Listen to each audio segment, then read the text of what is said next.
Oseo. Oseo. Said Cherokee greeting. Wave the great feather for the good of it. We're starting off here with mention that Friday, Mexico celebrated Mother's Day. And yesterday was Saturday, and this was given to Migratory Birds Day. And here in our backyard we have migratory birds. They're the hooded orioles. And they are stopping by and eating some jelly and fluttering around, so like that. And now, today, Sunday, here in North America, they celebrate Mother's Day today, you know. But Mexicans here also celebrate Mother's Day today here. And I'm going to start off with going all the way over here to that painting here. My subject is going to be, you know, in Mexico, and this painting here is actually a poster print of a very much larger painting that I had done. And my subject there is Mexica. Mexica, the name Mexico comes from her. She is the mother of the people who came to be called the Aztecs, and she appeared out of the maguey cactus. And this is my vision of her that I had painted. So that's what we're starting with, being this is Mother's Day, and the name Mexico, and the Mexica, the people of her. She is the mother of these people. And then can move over here to this picture here. The name Aztec, or Azteca, everybody has sure heard that name like that, means people of the heron, or the white heron, or just the crane people. And this is their ancient logo. I've replicated this Aztec logo for their name, the Aztecs, or the Azteca. And they mythically see themselves coming from a place called Aztlan. And that would be a place of reeds or a place of the heron. Modernly, San Diego and the region around here is thought to be Aztlan, that this is a mythical place to the people of Mexico, which certainly spurred some of the people coming over here. The actual place might actually be an island off of western Mexico. When you go down a little bit, you can see I have a figure there of the heron, and in back of it there is a fan made by a tule that would be from Lake Pátzcuaro, that made out of tule. So it's a fire fan here. Also, the name Nahua. Nahua is also something called Nahua, Mexica, and Aztecas. These are all names for the same people, seemingly, here. So very often the language of these people and the whole region would be Nahuatl here. The linguists, people seem to call this, you know, Guto-Aztecan language, which extends on up into people in the Southwest who are also speaking this language. So you come over here to my centerpiece here. This is called the Aztec sunstone, or stone calendar, something like that. All of that. And that's going to be my centerpiece here. And this is a replica. I was a student on a student visa there in Mexico. My project was to do Mexican art history, and so in this case I was there in Mexico City. I took a hotel room on San Juan de la Trans where I could walk through Chapultepec Park to the Anthropology Museum which was still pretty new. It had only been opened there in the middle 60s, and I was here in 1969, I think was around there.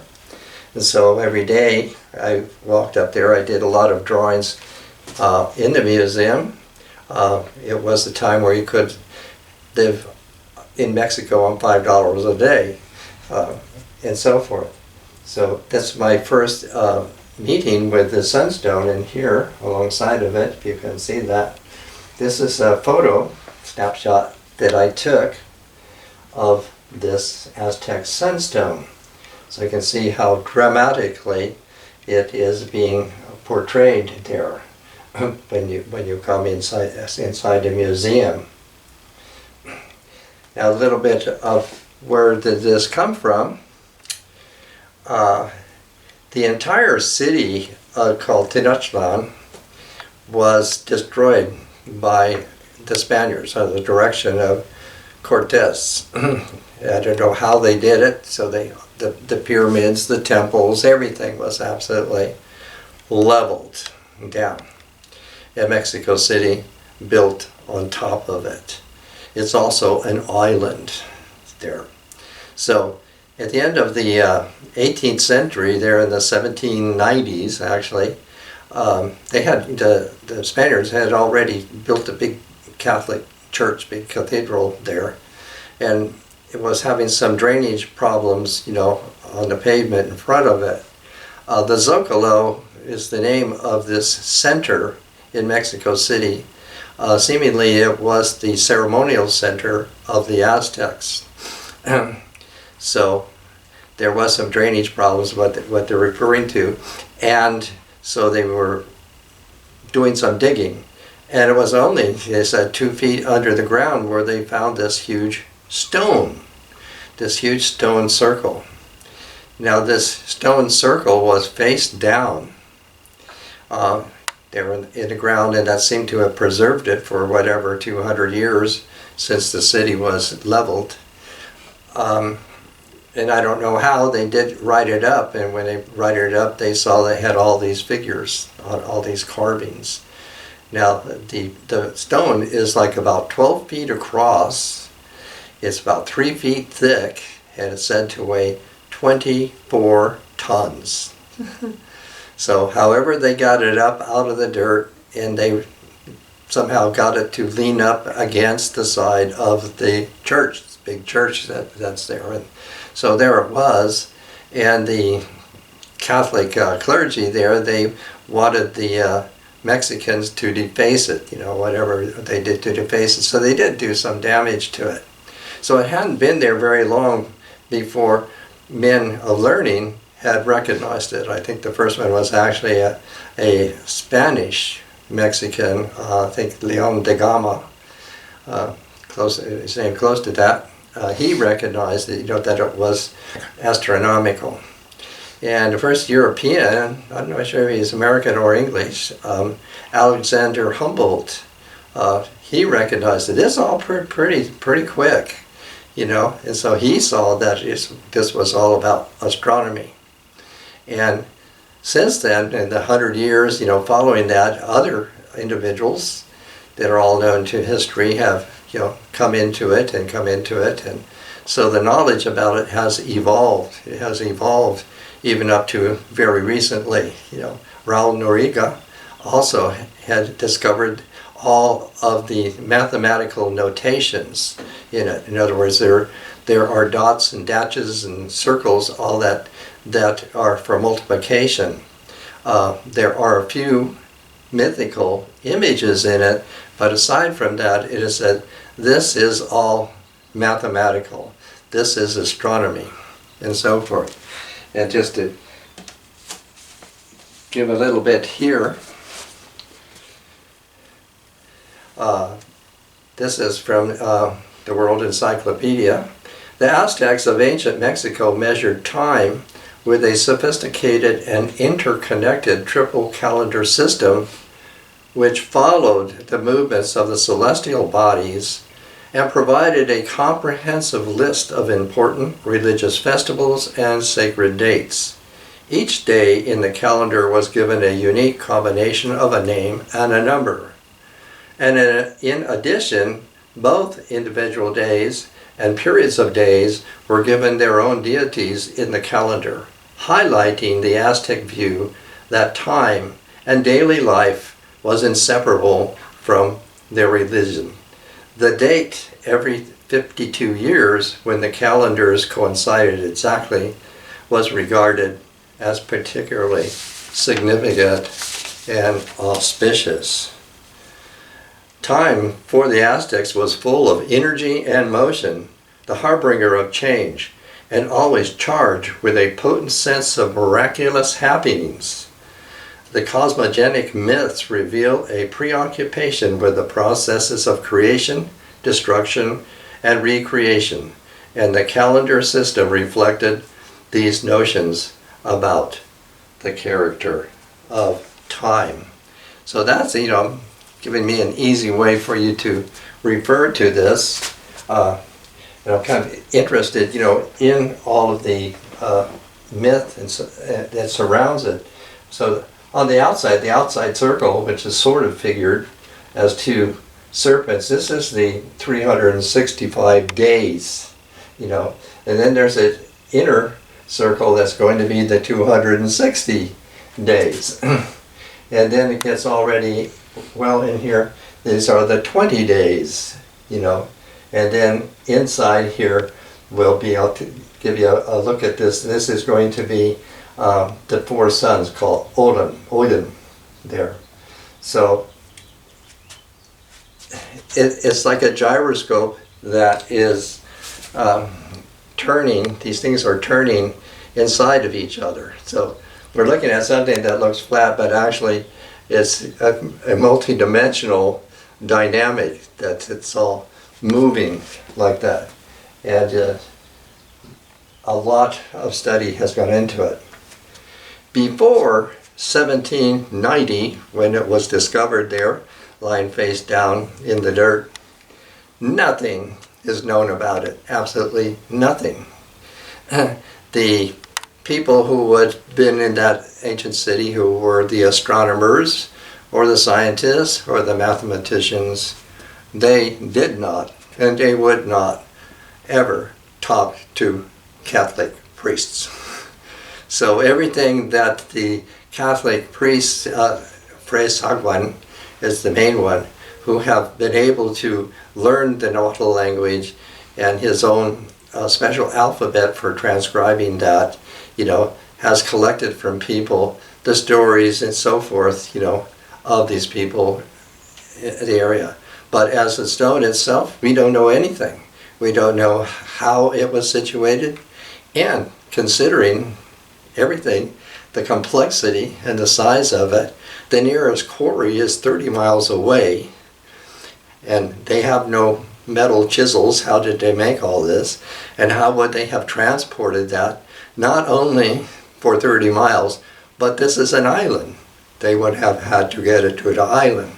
And then presumably it would have been mounted in some sort of a building, temple, pyramids, would have been put up somewhere. How on earth would they have got it up there, something this size? So we don't know, absolutely know nothing. But all the knowledge that has been gleaned from it since then and to this time then gives it the credit as the most significant monument of Native America. So it's very, very central. You'll find it everywhere in Mexico on money and reproductions and so forth. So it's a very, very important in that way. And you can learn, all of the astronomy in it. They've been able to predict, the eclipses. Oh, that's what, has inspired me for this, is the very recent solar eclipse that we had here. And I talked about it there at the time a few weeks ago. And this is, I kind of kept going with it. I had also been present in Mexico during a solar eclipse. Maybe that was 69, 70, around that time. So I felt kind of inspired to carry this out a little bit farther. And coincidentally, if you've watched the news, the sun is setting off sun flares, and the aura, the magic lights of the north, are visible even from the mountains up here in San Diego. And that very much figures into this. I'll tell you about it in a few minutes. Like this. So that's quite an affirmation of my theme here in that way. The Aztecs, the people we're calling the Aztecs is the easy name to use. The people who governed that society, that we give them the name priests, they had devised a very flexible system of symbols like that. I call it, a kozarama of symbols that could be moved around. They had attributes, being masks and wands and things like that, and they could move it from one deified figure to another, and so forth. The Spanish, when they came in, they had their version of a kozarama of saints, so they have many, many saints for many, many saint days. So a little bit different, but a little bit the same as the old people there, had that. And do a little bit more on this. The Mexicans saw that the ultra divinity functioned through a principle of dynamic polarity, like active activity and positive, negative, male, female, by which through the agency of four elements, air, fire, water, earth, meaning space, energy, time, and matter, the world was engendered. Creation is considered foreign to the law of the conservation of energy, and nothing could be created or destroyed, only changed. It's remarkably similar to the Heart Sutra of the Buddhists. Yeah, and so forth. So these are just notes. These are just notes on something that's very complex. So also in my illustration of this sunstone. Now this is been rendered in color. In those days, everything was painted. Those pyramids, everything was painted. Oh, by the way, this is just a note. I haven't looked at it because I just saw it recently. The Mexicans have rebuilt the major temple there. It's called the Templo Mayor. I just saw quickly somewhere a picture of it, but I don't know anything about it. I'll have to look into that there. And surrounding the four directions, here we have the east, of course, where light emerges.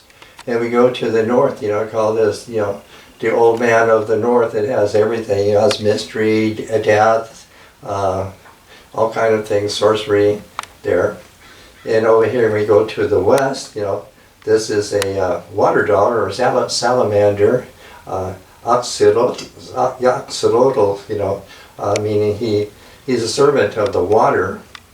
And then down south this is Tokiko, meaning the rabbit, meaning uncertainty, because the rabbit can jump in any direction, so the south is a place of uncertainty.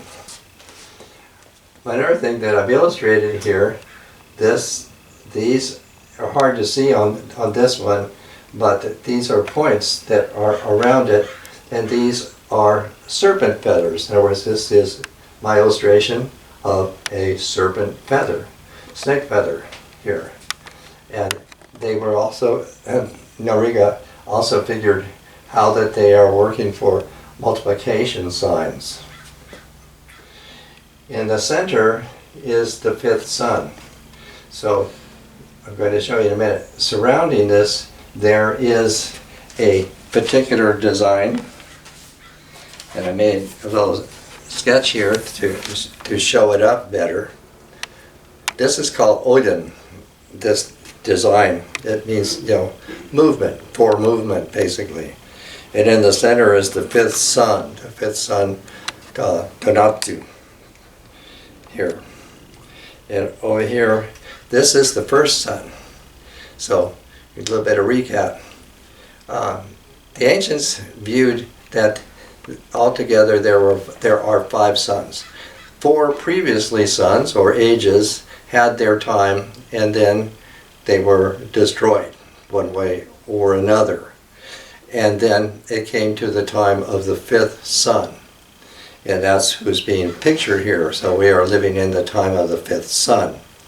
Now, you can go up here and you can look at this mask figure. This is amazing to me, from Mexico. The first sun is the jaguar. The jaguar, or ocelotl, there. So this is a human face, with a snake's head, and on the snake's head are the marks of the jaguar, of the ocelotl. And these are the 7 feathers, serpent feathers, coming out of the snake's head. So that's an amazing portrayal. And his mouth is all red because that world ended when the jaguars ate everything, as the sun goes. Here. And then the next age, the next sun, was the sun of the wind. And then the next one was the one of firestorm, or rain with fire. And then it came down to the 4th one was water, floods. And that's when the fish were created here. And then when we come to the 5th sun, what they had figured for that, going the wrong way, yeah, was that the divinities had a big fire on top of the pyramid, and they knew it was time now to create a 5th sun. And so one among them, he had, his name's Nanahuitzin, meaning he's got sores all over his body, ulcerous sores like that. And there's two kind of myths in it. One of it is the moon, the Lady Moon, leads him to the fire on the pyramid. One way or the other, he jumps into the fire, is consumed by the fire, and that becomes the beginning of the 5th sun. And this also has a kind of consequence to it. Somehow, the priest had figured, in order to keep this going, they had to have human sacrifice. So they started sacrificing people, to keep it going. And every 52 years would be the end of, that was a century for these people at that time. Every 52 years, they have a very special ceremony and so forth. In the museum, I saw, there was a very large, stone box with skull and crossbones all over it, like that, in a slot in the top.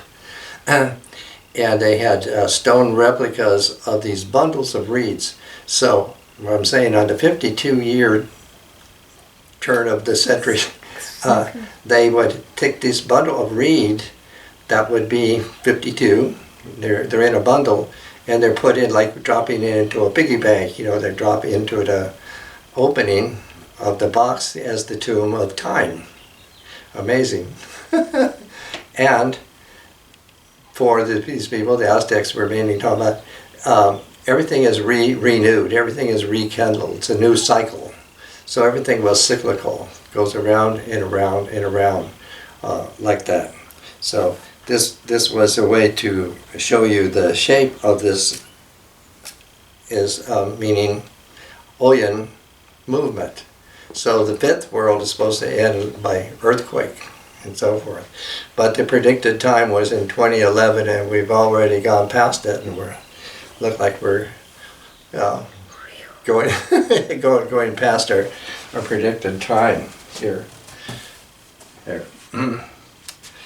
Another thing that figures into this is here, this figure here. This is Teotl. The Aztec name Teotl is usually being translated as God, God.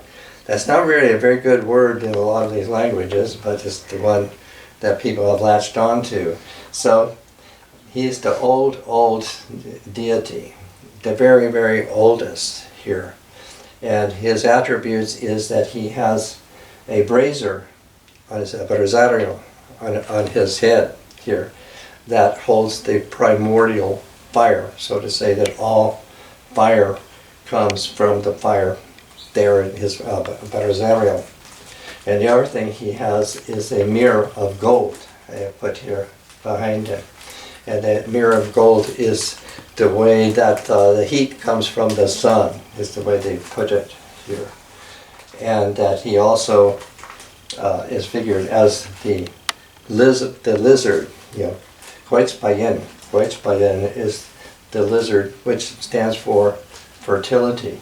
Coincidentally, with this figure, we have over there in the Mideast another figure, the Hebrew prophet Moses. He's an Egyptian Hebrew prophet. That's how we know him.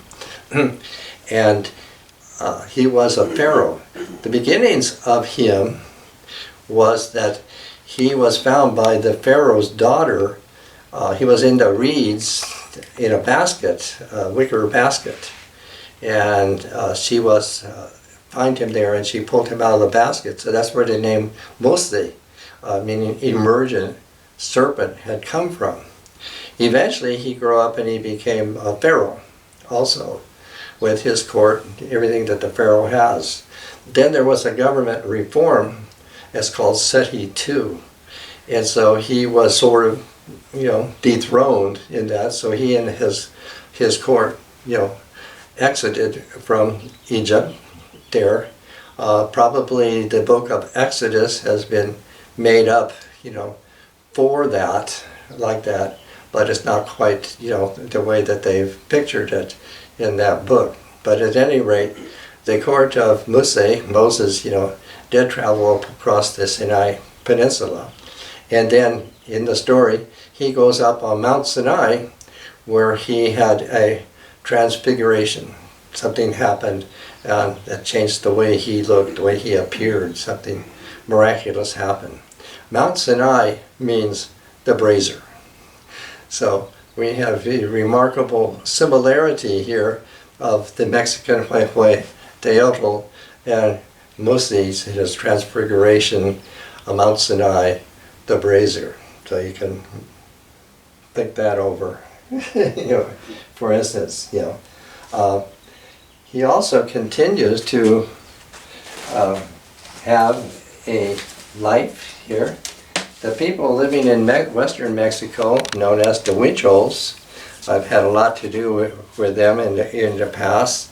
And Ramon Silva was a very notable, Maracame is a kind of shaman in the Huichols. And they are known for still having a pre-Columbian worldview, kind of put it the way an anthropologist would put it. And they are also included in this language family, Uto-Aztec and Nahuatl, which has also been noted to have significant elements of the Hebrew language in it. So all it goes together. But anyway, this is quoted from Ramon Silva, where Teotl is also called Tatuwari. Same guy, same everything, and the same name. Tatuwari is hailed as a companion unexpectedly encountered in a strange place. Tatuwari cleanses me, returning me to my original condition of purity and innocence. Why do we adore the one who is not of this world, whom we call Tatuwari, the one who is the fire? Tai, that is fire, only fire, flames. Tatuwari, that is the fire. That is the Makami from ancient times, the one who warms us, who burns the brush, who cooks our food, who hunted the deer, the one who is with Kayuyumari. We believe in him. Without him, where would we get warmth? How would we cook?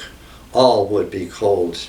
To keep warm, our Father Sun would have to have come close to the earth, and that cannot be so. So that gives a pretty good feeling for Tatuwari, this ancient figure of the fire. He's also figured to be located in the navel of the earth. People who recognize him, they will make offerings, break off little pieces of tortilla and throw them into the fire, for him. Another thing I'm going to is up here where you see that white bird here. Here in San Diego, at least in years past, we had on a number of occasions a group of men from Mexico called the Los Valedores, meaning the bird men.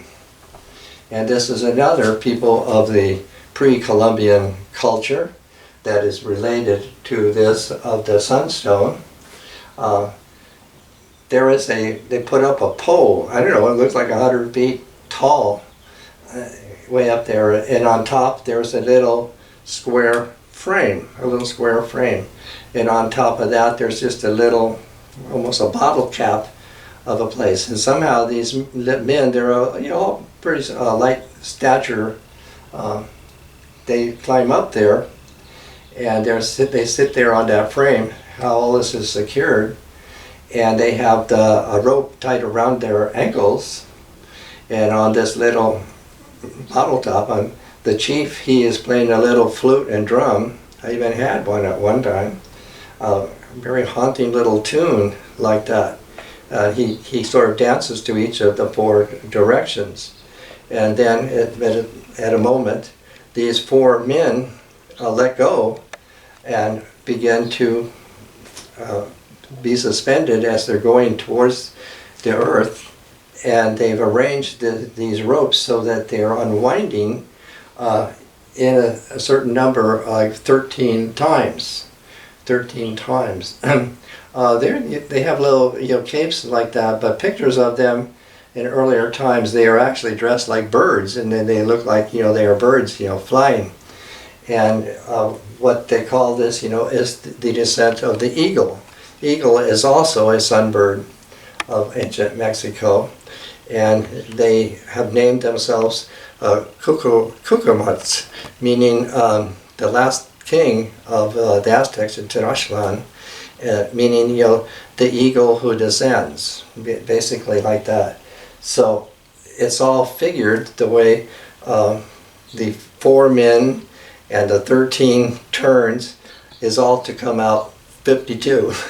So it's 52, so this is their way of honoring the sun. That brings us back to our main topic here of the sunstone here. Now another thing, we're going to go up here, you look at this.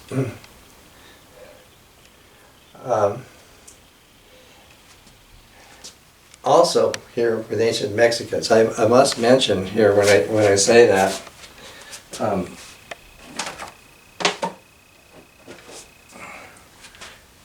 Carlos Castaneda, this is a reprint of the original 1968, where he's giving a structural analysis in it, like that, which is very significant. And the main person here is Don Juan Matus, here. And he uses the phrase frequently through all the books, the sorcerers of ancient Mexico, sometimes the shaman of ancient Mexico.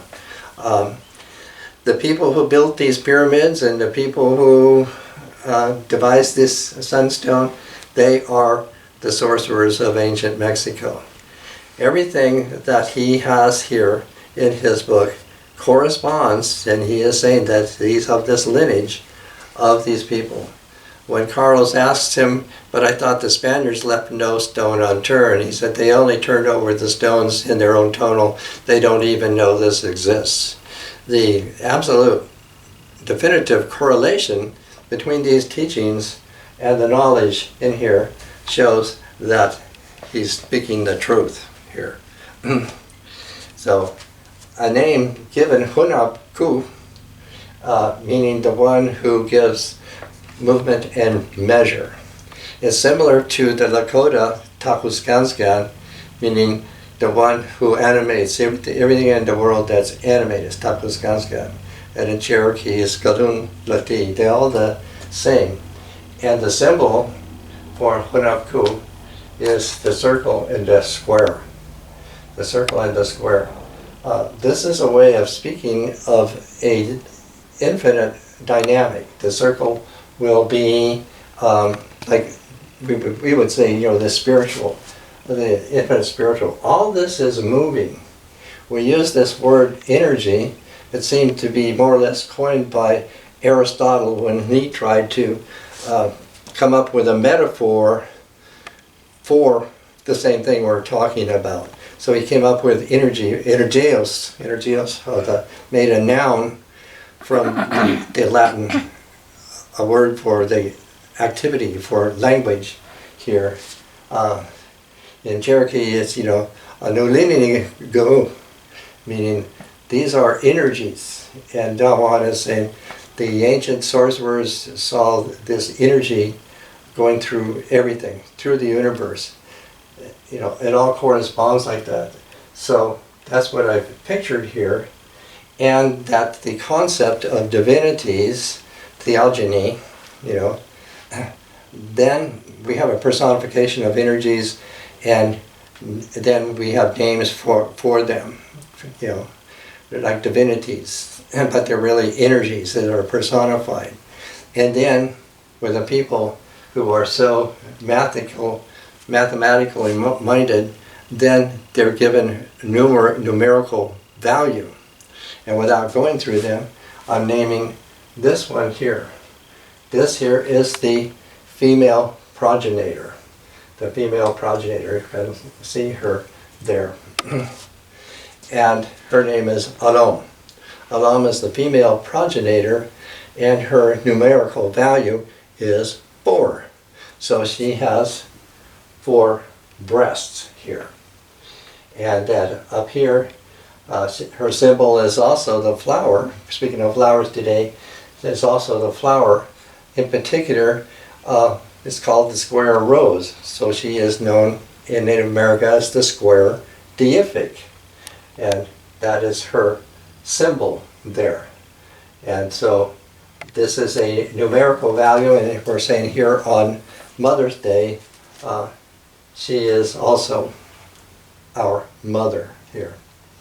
And one more thing, let me not forget. This is a pheasant, and a pheasant was also an Aztec symbol of the sun.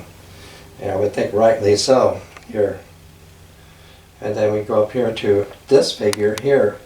This figure stems from more or less 2,000 to 3,000 years ago. What's significant is that Lake Tejoco is where the island that the Aztecs came to build their society is in this large lake in the Valley of Mexico. And there were other villages, around the shore of that lake, and this one is Telatico village. This stems from there, an archaeological find of an acrobat with a stem for flowers. And so that's why I put the flowers here, because in that world, flowers everywhere. So that's very significant to relate to this ancient place, a large lake, and a remnant from that time, long before the Aztecs, that we're calling these people Aztecs, that they came there and built their city on this island. While I was there in Mexico City, I was very close to the main buildings, the palace, we call the Bella Artes and like that. These look like big marble buildings. They were sinking. They were sinking several inches, into the ground, because this is probably a lot of it's fill. Not to mention, this was a marshland here. So all this, I think, will give us a good idea. But the one last thing that's come into this evolution here is, I just had found this book here, Prehistoric Astronomy in the Southwest. And what goes along with this, because right now we are experiencing the sun is having sunspots, and it's giving off flares, and these flares are producing these auras, these lights. So what has been discovered by these astronomers here, what has happened? It's been a mystery, sort of, in the Southwest, where the ancient people, the Anasazi, in the middle of the 13th century, seem to have rather suddenly left their world. They abandoned their buildings, just, left their cup of porridge or whatever and were gone, So what was the cause of it? The sunspots. Exactly.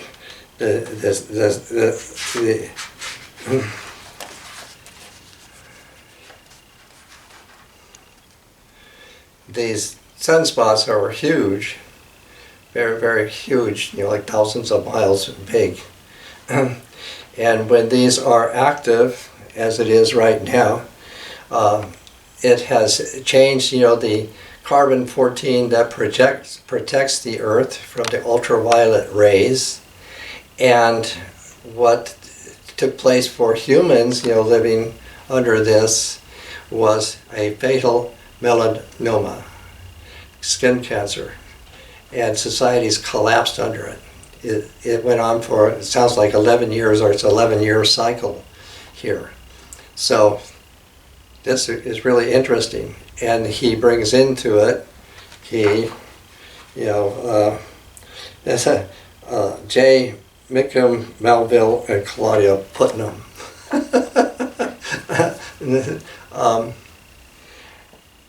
The sunstone, the fifth sun, like that. When it came time, therefore, whatever the deities are to change, to a new sun, and that, like I said, they built a fire on top of the pyramid, and one of them, with sores on him, jumped into the fire. Now, what the scientists deduced, that's what had happened. These people were now under the experience of this melanoma coming from the sun in the middle of the 13th century. So that would also suggest in this way that the origin of the myth of the fifth sun of the sunstone may have also come about at that time, which is hundreds of years before the Aztecs don't appear until the 15th century on their island in that lake. So it's likely that the stone itself and the knowledge of the fifth sun could have been inherited by other people, of that race of people still living there. That's, all the suggestion. But anyway, this was, an amazing piece of evidence that has just come up like that. So, and the coincidence that it's happening now, but they didn't say there were any predicted fatalities. Now, to finish this all up, I know it's a lot. I pretty well, been, threaded through and through with ancient Mexico. Claudia is going to do a poetry reading from the ancient time. One of the reverends or ministers of the Spaniards, was Fray Sagwan. The monarch in Spain has suggested that somebody collect some things from the native Mexicans, and so he did, and so there is a host of writings and poetry. He devised a way of recording the Nahuatl language. So these poems were originally written ostensibly in Nahuatl, and much later a few of them have been then rendered in Spanish, and then very recently some of the Spanish has been rendered in English. And now Claudia is actually going to do a reading from the 16th century poem of this time of the sun. Right? You ready?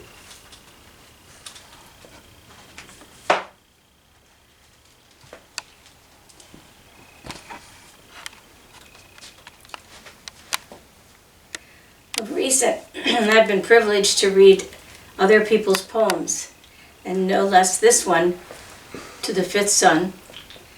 And to let you know also that I am Grandmother Spider of the Word Wise Web, so I'm celebrating Mother's Day as well,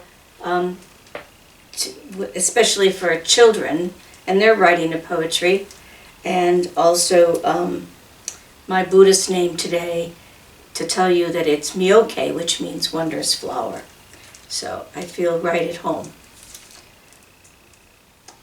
So many poems testify to the Godhead of the last and greatest Son, the fifth Son, which is the father and origin of all life on earth, of flowers and all fragrance. I, who am a singer, let me sing. My song is mingled with red flowers, where the blossoming tree of scented flowers uprises. The narcotic cocoa flowers dance by the drums. There they wander and spread, scattering fragrant dew. Behold my Father's Son, in an emerald urn. He is covered with quetzal feathers. With bracelets he is clad. He rains upon us flowers of many colors. Let us sing, O princes, and please life's creator. The flower's song is everywhere, full of delight. The flowers come, flowers of the spring season. They shine like the sun. All these flowers, without number, are thy heart, thy body, O Creator of life. Who does not long for thy flowers, O life's Creator? Who does not long for life's flowers? They bud, they thrive, they open. Yet even now, the flowers that once shone sun-like are seared and gone. From his house I come. I cause the charming narcotic flowers to grow into thy song. I give my flowers to others who suck the honey from them. The flowers are lovely, fragrant as toasted corn. They grow in profusion. The Creator of life unfolds them. Only in his house have I ever gathered flowers.